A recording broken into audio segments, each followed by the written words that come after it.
जी प्यारे बच्चों, कैसे हैं आप सब। उम्मीद करते हैं कि आप सब ठीक होंगे। तो बच्चों आज हम बात करेंगे, हमारा जो टॉपिक है 9th क्लास का introduction to biology chapter 1 cellular organisation. Cellular organisation के बारे में आज हम बात करेंगे। तो स्टूडेंट्स, सबसे पहले आप सबको बताते चलेंगे सेलुलर ऑर्गेनाइजेशन क्या चीज़ है। सेलुलर ऑर्गेनाइजेशन एक ऐसी ऑर्गेनाइजेशन है जो मुख्तलिफ़ किस्म के सेल्स से मिलकर वजूद में आई है। इसके अंदर 3 तरह की ऑर्गेनाइजेशन हैं जिनके बारे में आज हम स्टडी करेंगे।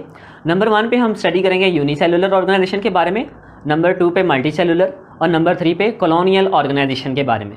तो सबसे पहले हम ये देखेंगे कि इन ऑर्गेनाइजेशंस को किस हवाले से इजाद किया गया, किस हवाले से डिस्कवर किया गया। तो 5 मेन ग्रुप से जिनकी बेस के ऊपर इन सेलुलर ऑर्गेनाइजेशन को डिस्कवर किया गया।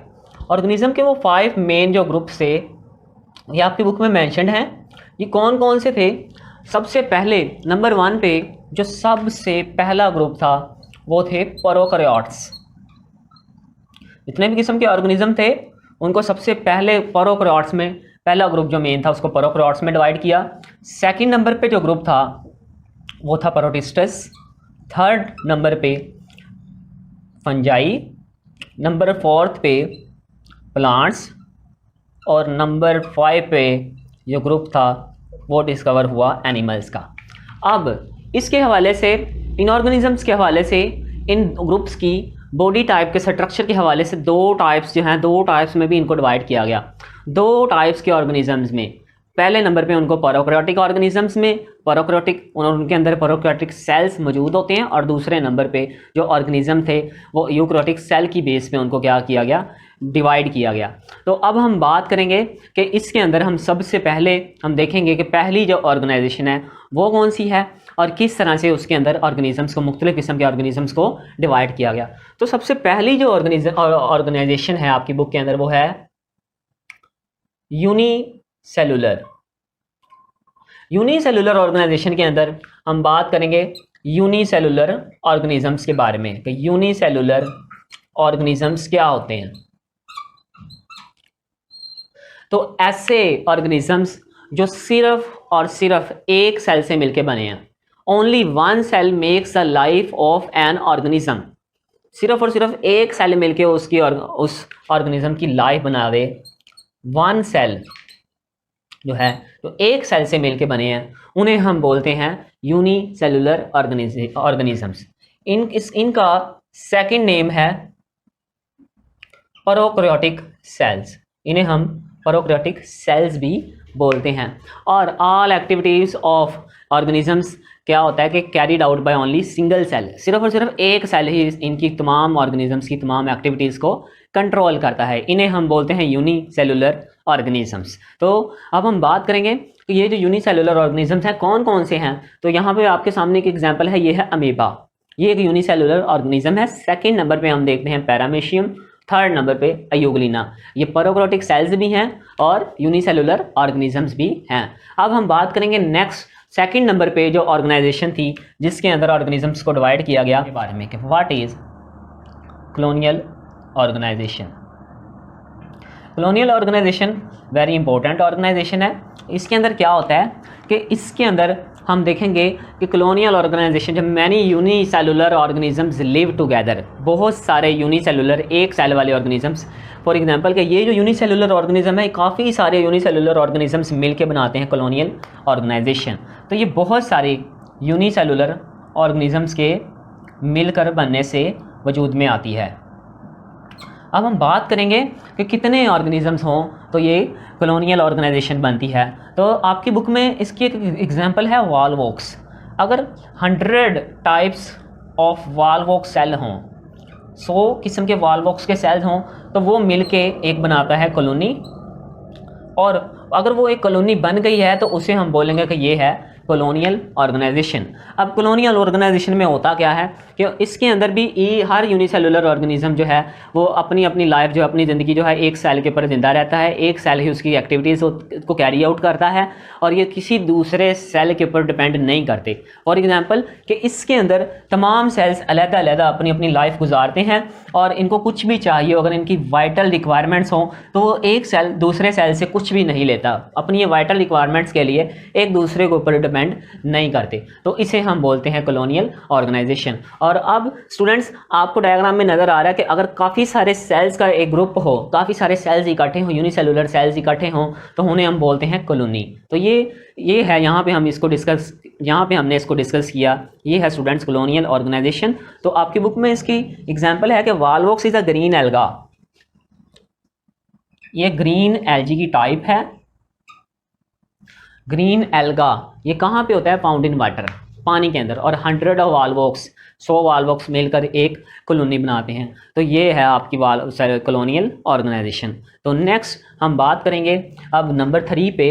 नंबर 3 पे हमारी जो ऑर्गेनाइजेशन है वो है multicellular organisation. Multicellular organisation क्या चीज़ है? Multicellular organisation, multicellular organisation में मुख्तलिफ़ किस्म के जो सेल्स हैं वो ऑर्गेनाइज्ड होते हैं, वो इकट्ठे होते हैं और ऑर्गेनाइज्ड होके ऑर्गन के अंदर, टिश्यूज़ के अंदर और ऑर्गन सिस्टम के अंदर ऑर्गेनाइज हो जाते हैं। तो इस ऑर्गेनाइजेशन को हम बोलते हैं मल्टी सेलुलर ऑर्गेनाइजेशन।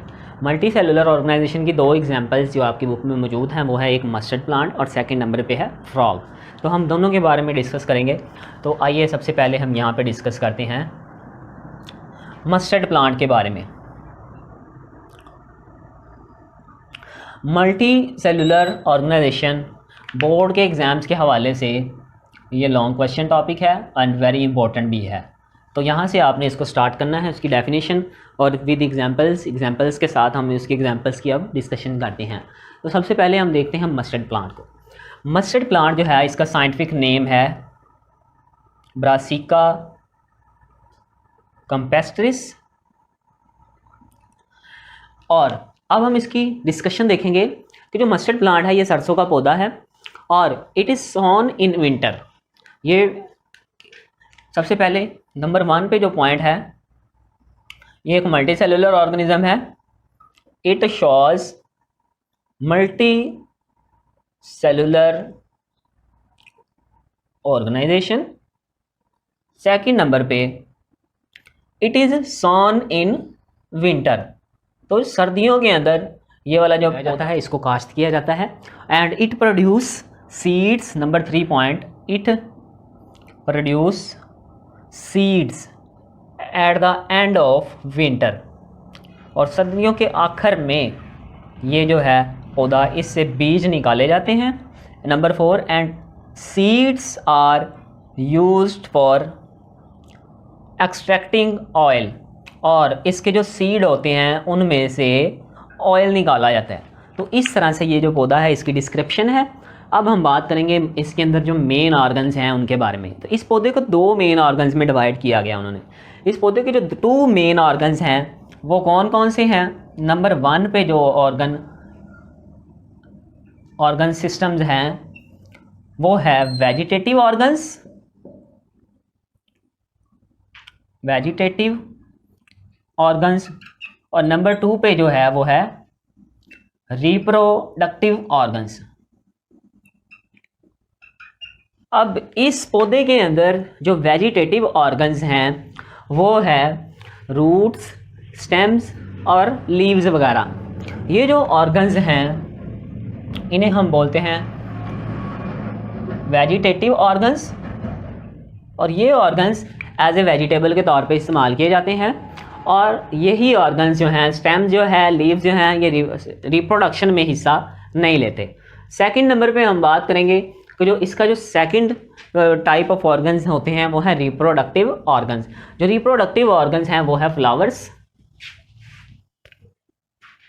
ये जो फ्लावर्स होते हैं ये रिप्रोडक्टिव ऑर्गन्स हैं और ये रिप्रोडक्शन में, सेक्सुअल रिप्रोडक्शन में हिस्सा लेते हैं। और इन फ्लावर से आगे जो फ्रूट है, जो सीड्स हैं, उनकी प्रोडक्शन होती है। और इस तरह से जो सीड्स होते हैं उन सीड से ऑयल को एक्सट्रैक्ट किया जाता है। अब हम बात करेंगे सेकंड नंबर पे।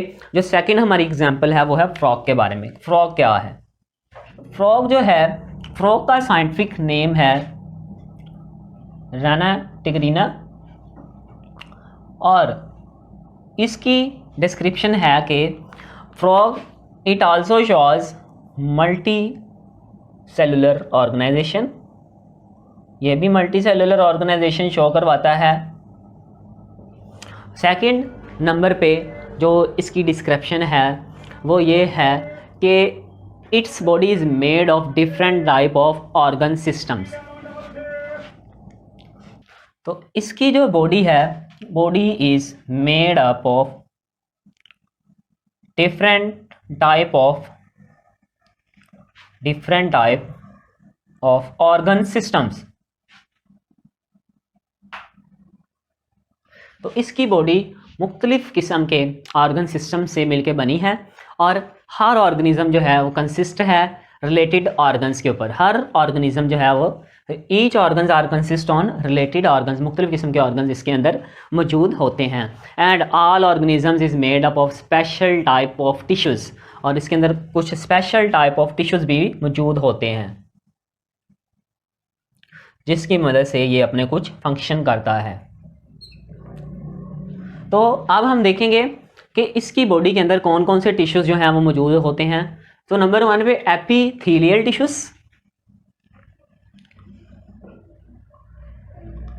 Epithelial tissues are those tissues that make the skin, जो कि फ्रॉग की स्किन के ऊपर मौजूद होते हैं, उसकी स्किन बनाते हैं। नंबर 2 पे ग्लैंडुलर टिश्यूज़। ग्लैंडुलर टिश्यूज़ जो होते हैं वो कुछ ग्लैंड्स टाइप सक्रीशन जो होती हैं फ्रॉग के अंदर, उनको सक्रीशंस को रिलीज़ करवाते हैं। थर्ड नंबर पे muscular tissues. Muscular tissues frog के मसल्स के ऊपर मुश्तमिल होते हैं। और लास्ट पे जो है नर्वस टिश्यूज़। तो ये नर्वस टिश्यूज़ जो हैं, नर्वस टिश्यूज़ फ्रॉग का क्या करते हैं, ब्रेन जो है, ब्रेन की फंक्शनिंग करवाते हैं और ब्रेन बनाते हैं। तो स्टूडेंट्स ये था फ्रॉग और उसकी डिस्क्रिप्शन। तो यहाँ पे ये जो टॉपिक है इसी तरह से आप इनको पॉइंट्स बना के याद कर सकते हैं, और ये बोर्ड के एग्ज़ाम्स के हवाले से लॉन्ग क्वेश्चन है, वेरी इंपॉर्टेंट लॉन्ग क्वेश्चन है। तो जी स्टूडेंट्स, ये आज का हमारा टॉपिक था।